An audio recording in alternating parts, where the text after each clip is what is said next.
কবি আল মাহমুদের আমাদের মিছিল। আমাদের এই মিছিল নিকট অতীত থেকে অনন্ত কালের দিকে। আমরা বদর থেকে উহুদ হয়ে এখানে শত সংঘাতের মধ্যে এই কাফেলা এসে দাঁড়িয়েছি। কে প্রশ্ন করে আমরা কোথায় যাব? আমরা তো বলেছি আমাদের যাত্রা অনন্তকালের।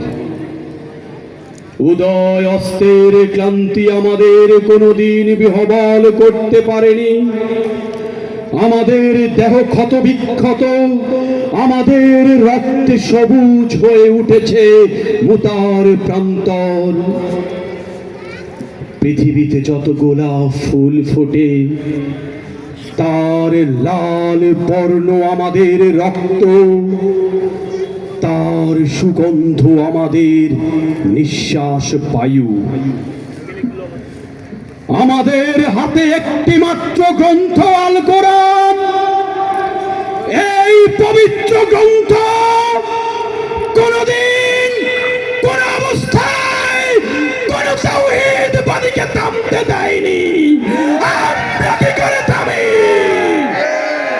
আমাদের হাতে একটি মাত্র গ্রন্থ আল কোরআন। এই পবিত্র গ্রন্থ কোনদিন কোন অবস্থায় কোন তাওহীদবাদীকে থামতে দেয়নি। আমরা কি করে থামি? আমাদের গন্তব্যটা এক সোনার তরুণের দিকে, যাই ভূপৃষ্ঠে নেই। আমরা আমাদের সঙ্গীদের চেহারায় ভিন্নতাকে গ্রাহ্যের মধ্যে আনি না, কারণ আমাদের আত্মার গুঞ্জন হু হু করে বলে আমরা এক আত্মা, এক প্রাণ। শহীদের চেহারায় কোনো ভিন্নতা নেই, শহীদের চেহারায় কোনো ভিন্নতা নেই, আবু সাঈদের রক্তে কোনো ভিন্নতা নেই, ওসমান আলীর রক্তে কোনো ভিন্নতা নেই। 1971 থেকে শুরু করে 24-এর আন্দোলনে যারা শহীদ হয়েছে আমরা কাউকে ভিন্ন উঠতে দেখি না। তারা আমাদের ভাই, তারা বাংলার শহীদ। আমরা তো জানি আমাদের ভয় দেখিয়ে শয়তান নিজেই অন্ধকারে পালিয়ে যায়।